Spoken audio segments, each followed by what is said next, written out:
Welcome to the Winging It Travel podcast with me, James Hammond, where every Monday I'll be joined by guests to talk about their travel stories, travel tips, backpacking advice, and so much more. Right now, I'm taking the podcast on the road travelling with me, so tune in every week for short form episodes detailing all my travels alongside my Monday guest episode. Are you a backpacker, traveller, gap year student, or simply someone who loves to travel? Then this is the podcast for you. This is a casual, informative podcast designed for you to inspire you to travel.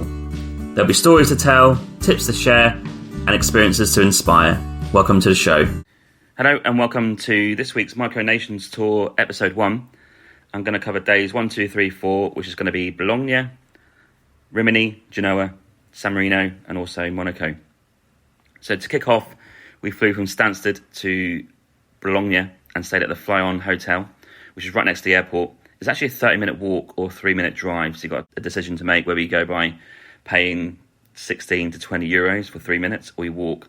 The walking bit is not that easy. You have to go round at the airport and it's like right. You have to go round this like military base. It's not the easiest thing to do. But the hotel was fantastic, great continental breakfast there, and the price is roughly around 70 to 100 euros in that price range. Between three of us, brilliant. Next morning, got to the train station in Bologna, which was around 23 euros for a 20 minutes trip on the Uber.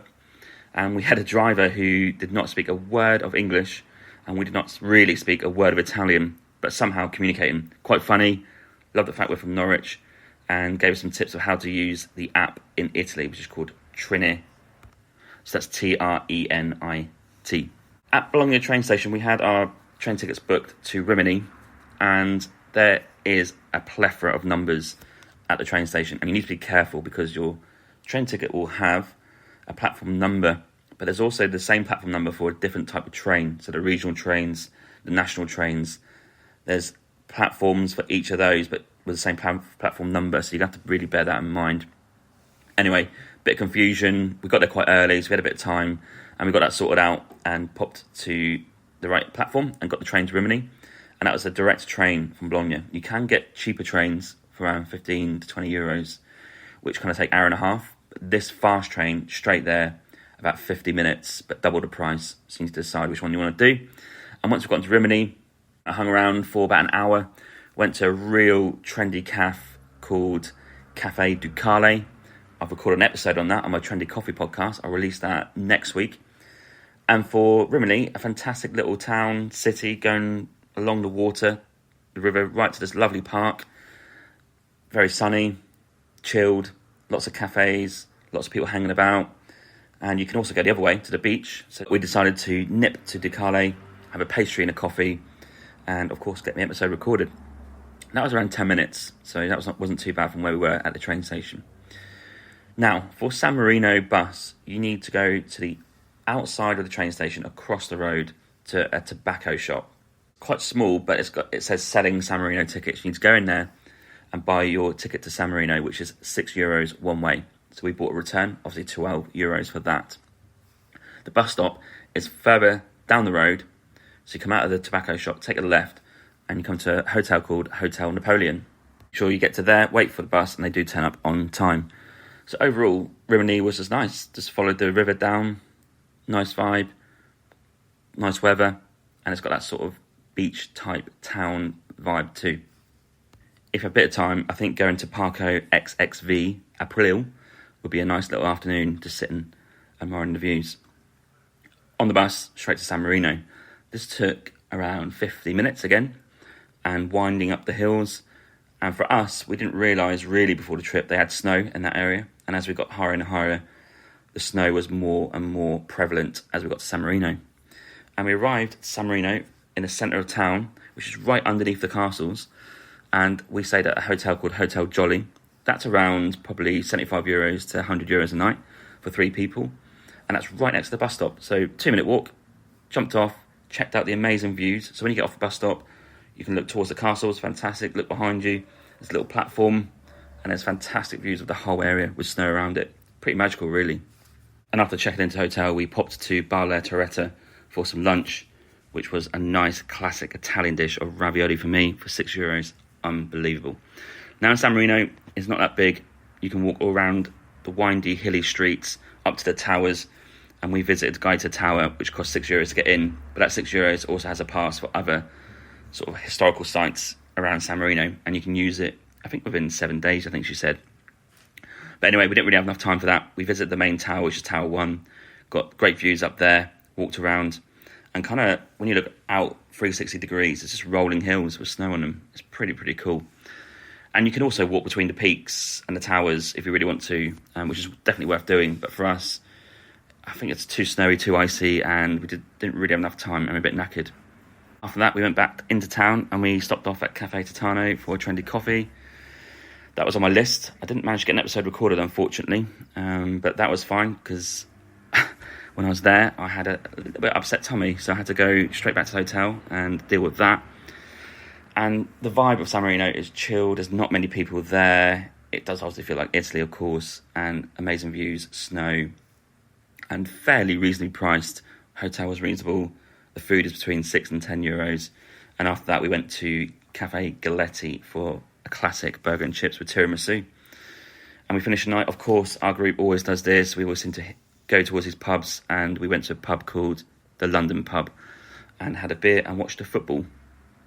And that pub had a kind of a hipster vibe, more of a younger vibe in there. It's kind of hidden away from the main drawl of San Marino. So it's worth going for if you want a pint. Dealt with San Marino, fantastic place. Go and check it out. Nice one and an easy one to go and do from Rimini. And next morning we done a bit of admin on the travel app, and we decided to stop off at Genoa before Monaco. And that was going to be a fair whack of a travel. That's about 2 trains. So that's one up to Milan and then across. In terms of hours, probably 5 to 6 hours, something like that. So early morning, we got the bus at 8:10, and we're worried that if it didn't come, our whole plan for that day was going to be ruined. It arrived, no problems. Jumped on the bus to Rimini and to catch a train to Milan. In Rimini station, there is a lovely little cafe, lots of coffee options, pastries and sandwiches. I would highly recommend it. It's in the station. Talking around €8 to €10 for a sandwich, a pastry and a coffee. Definitely worth getting for the train ride. The total cost of Rimini to Genoa, so the 2 trains, was about £50 if you need that. Arrived in Genoa after all that. The trains were super easy in Italy. They're super organised, super chilled, lots of seats, lots of space. You can do your admin, do your writing, do your social media. There's no black spots for internet coverage, so as long as you've got coverage in EU, you're fine. So we didn't really have any problems like reading some books, checking out some internet stuff, whatever. Arrived in Genoa, train station, and again we booked our hostel right next to the train station called Ostello Bello, and that is a 4-bed dorm for around £70 between us, with a free breakfast. Tower cost an extra €2.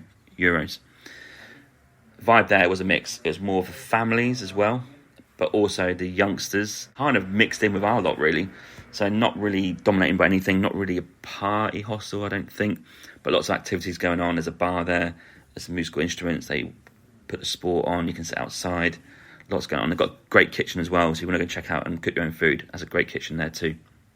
Popped into the dorm bed. We had one person in there with us, unfortunately, because he's got to deal with 3 people, but he was very quiet. He had a bottle of wine to himself on the balcony and was in bed by 10 and snored all the way until we left next morning about 8. So fair play to that lad. Walked around Genoa, actually. So we checked out the harbour front. That's okay.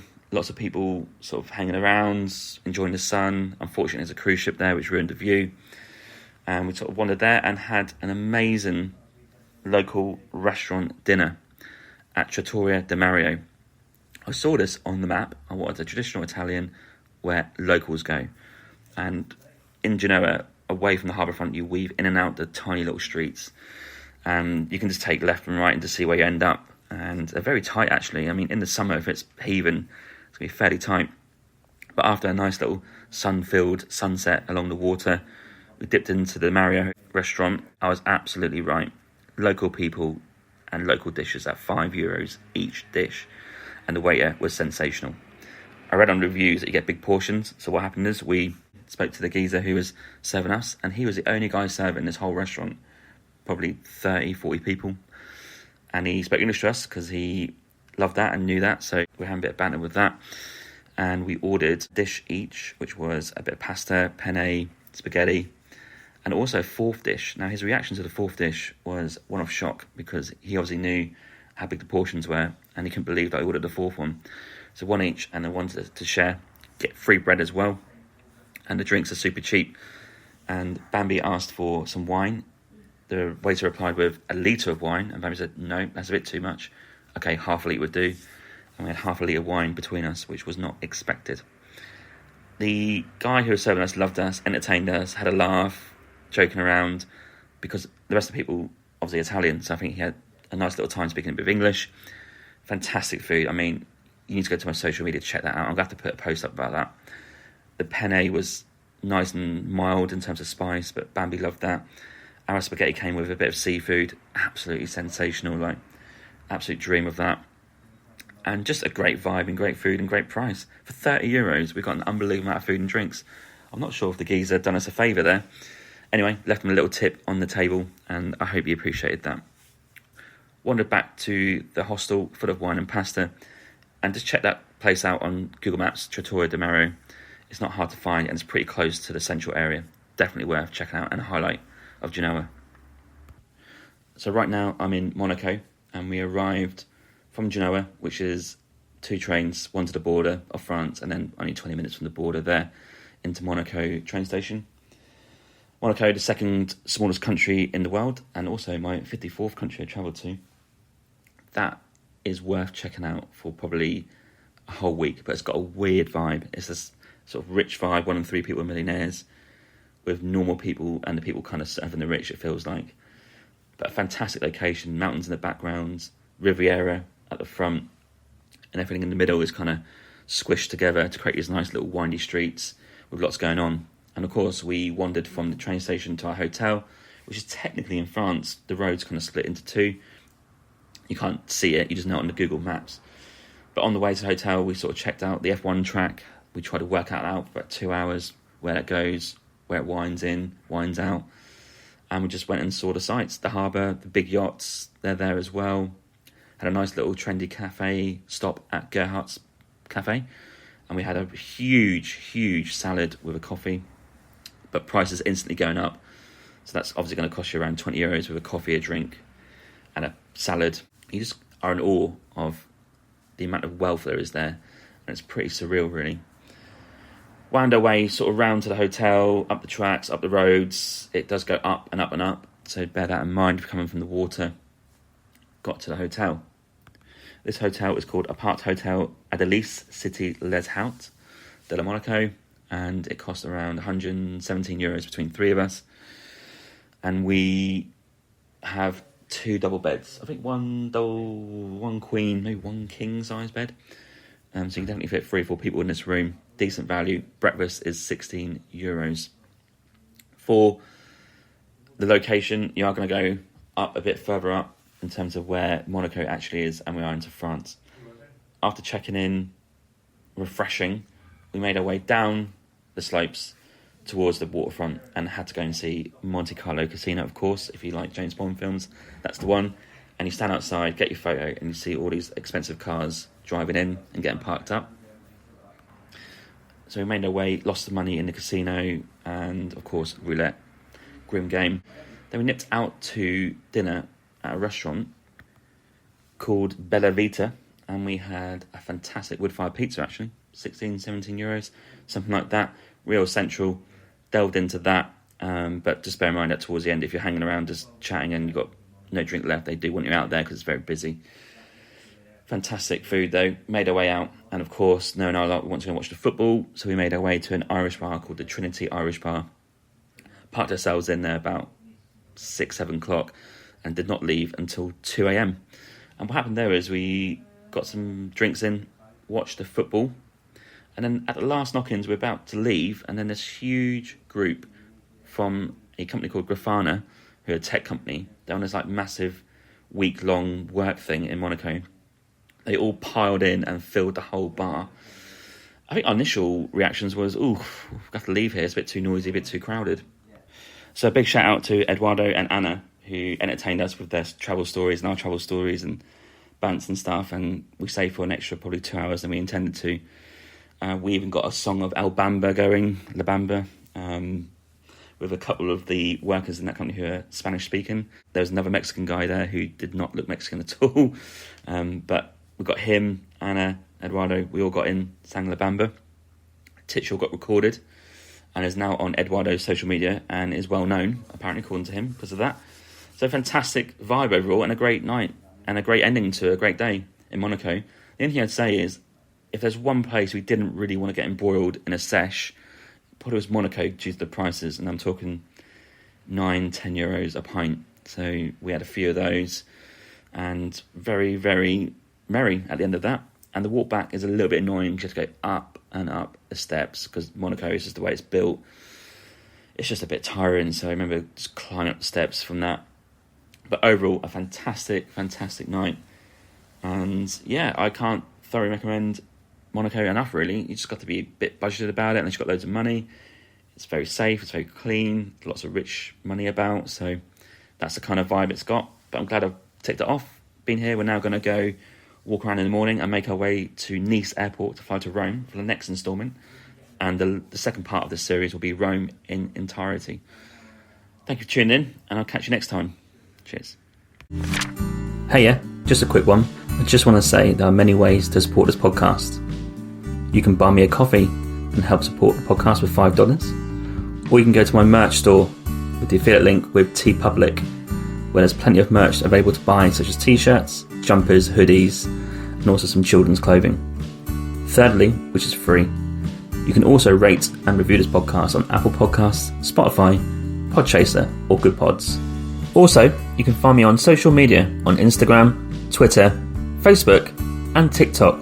Simply just search for Winging It Travel Podcast, and you'll find me displaying all my social media content for travelling, podcast, and other stuff. Thank you.